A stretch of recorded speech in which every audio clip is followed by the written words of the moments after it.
tem a matéria-prima da agência hoje em dia, sempre foi, é a informação, são dados. Tem uma quantidade de dados absurda e a gente tem feito essa migração dentro de uma lógica de painéis dinâmicos, ou seja, painéis que é mais fácil, mais o acesso à população está muito mais fácil de você entrar e conseguir entender. São mais de 20 que nós temos para todo tipo de informação, muitas cartilhas dentro do nosso site. Agora, de fato, precisa entrar no nosso site para conseguir ter esses dados, ter essas informações. E essa, obviamente, eu costumo falar que eu tive nessa reunião que eu mencionei na semana passada, lá no Rio de Janeiro, em que tiveram ouvindo lá na frente da agência, e eu explicava algumas questões para elas, mas, Paulo, eu não consigo, por que você não vê a público falar isso na imprensa? Porque a gente vai, mas muitas vezes o que interessa não é aquilo que a gente está falando, é os problemas que só ganham visibilidade. Então, essa questão do cancelamento sem aviso, já fiz uma menção aqui sobre isso, tinha regras específicas com relação a esses cancelamentos, em razão da decisão do PROCON, acabou sendo excluído essa regra nossa, e o que vale hoje é o que está previsto no contrato, e o contrato precisa ser respeitado. Com relação a doenças pré-existentes, é uma regra da regulação. A gente precisa entender que na regulação e no setor de saúde suplementar é um princípio que é observado no mutualismo. A gente tem uma lógica de quanto mais você paga para que os poucos que têm necessidade consigam marcar. Imagine você tem um medicamento de R$2 milhões, você jamais teria condições, como dizer, eu não teria, de estar arcando com isso, mas a operadora é obrigada a arcar com aquele custo baseado nessa regra, ou seja, todo mundo paga o seu plano para quem precisa usar. Então, assim, é preciso a gente ter isso em mente quando ele estabelece que pessoas que têm uma doença pré-existente para entrar no setor têm uma regra de carência que precisa ser observada, é exatamente isso, tentando a regra com a sustentabilidade do setor. Sob pena de fato a gente não conseguir arcar com isso. É um setor que arrecada muito, tem muita receita, de fato, se for olhar, as números foram colocados quase 280 bilhões de reais, só que desses valores, 89%, pelo TRI reduzido, 89% são repassados para os prestadores, para as clínicas, ou seja, se arrecada muito, mas também se paga muito. Para que se tenha uma ideia de números, foram quase 2 bilhões de procedimentos realizados no ano de 2023, ou seja, 1.240 milhões de internações, 1 bilhão de exames realizados, ou seja, se entrega muita prestação de serviço dentro do setor de saúde suplementar, e obviamente a gente precisa ver essa questão também.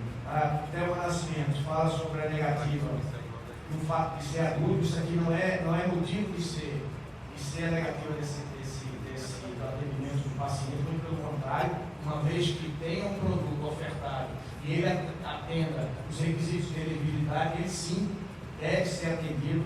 Qualquer questão dessa natureza, já que foi resolvido, mas que entrasse em contato com a Agência Nacional para que a gente pudesse intervir nessa situação. Com relação aos, ela fala não precisem ser autistas, e a agência já fez, como já mencionei, a gente já fez essa incorporação no ano de 2022, aí é claro que ela fez uma menção aqui que a agência não estaria do lado dela. Na verdade, a agência está sim do lado do consumidor, fiz a menção aqui várias vezes sobre isso, mas obviamente a gente tem que olhar o todo. Não adianta a gente achar que a agência precisa só olhar um lado desse ecossistema, ou seja, desses atores do setor, porque vai ter um desequilíbrio. Essa é a nossa preocupação e essa é a nossa função. A gente olha e trabalha e vive, a existência da agência se deve em razão do atendimento ao Ministério do Plano de Saúde. Bom, essa é a questão.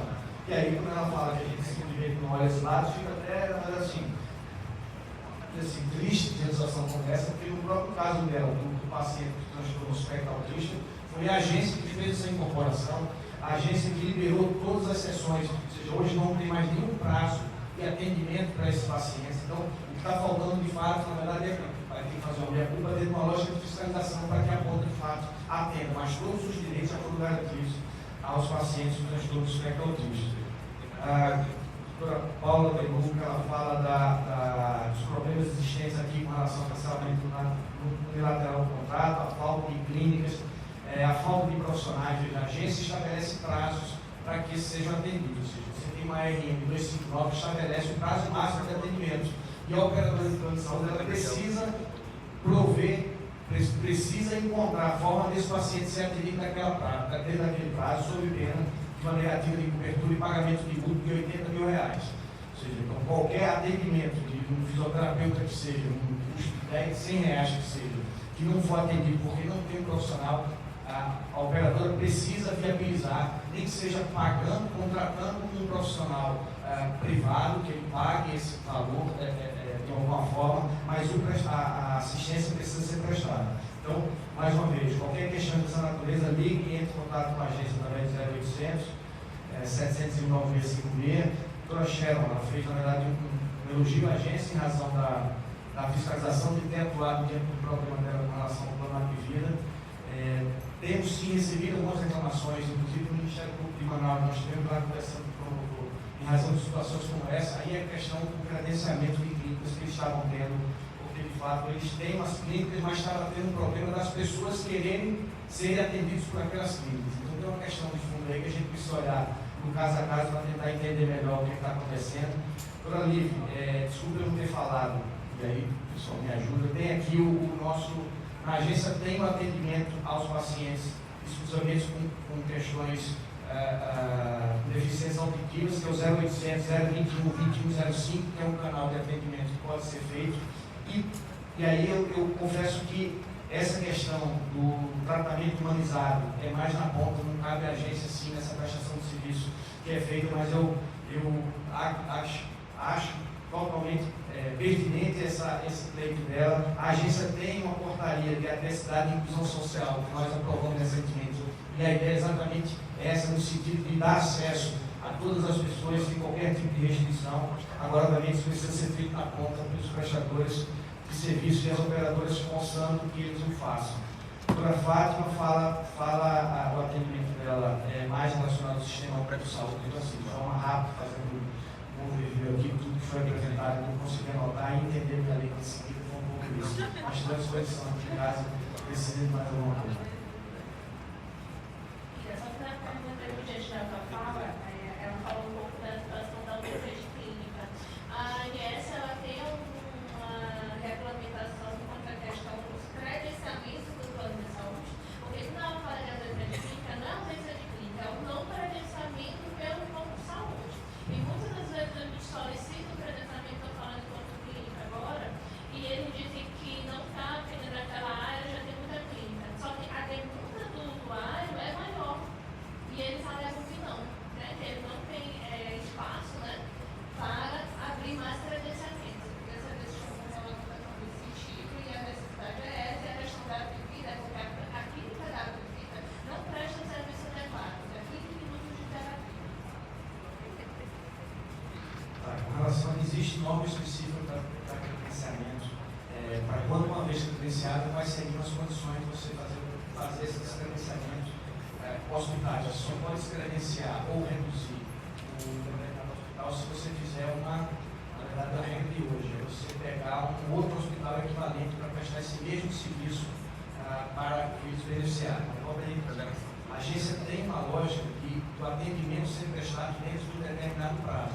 Essa é a RN 259. Então, a operadora precisa viabilizar o atendimento desse paciente dentro de uma regra, dentro de um prazo que já está estabelecido, dentro de uma clínica, dentro de uma rede credenciada que ele tem. Se obviamente aquela rede que ele credencia não é suficiente para atender aqueles pacientes, obviamente vai gerar mais reclamação, vai gerar mais dúvida, a ponto de eles terem que tentar encontrar uma forma de equalizar isso. Mas existem sim regras específicas para credenciamento, sobretudo descredenciamento de clínicas, e a agência tem esse prazo, que é exatamente essa 259, que precisa ser observado, e caso não atenda, que entre em reclamação com relação à agência, para que a gente possa atuar e sim fazer aquela consequência maior, que é exatamente se suspender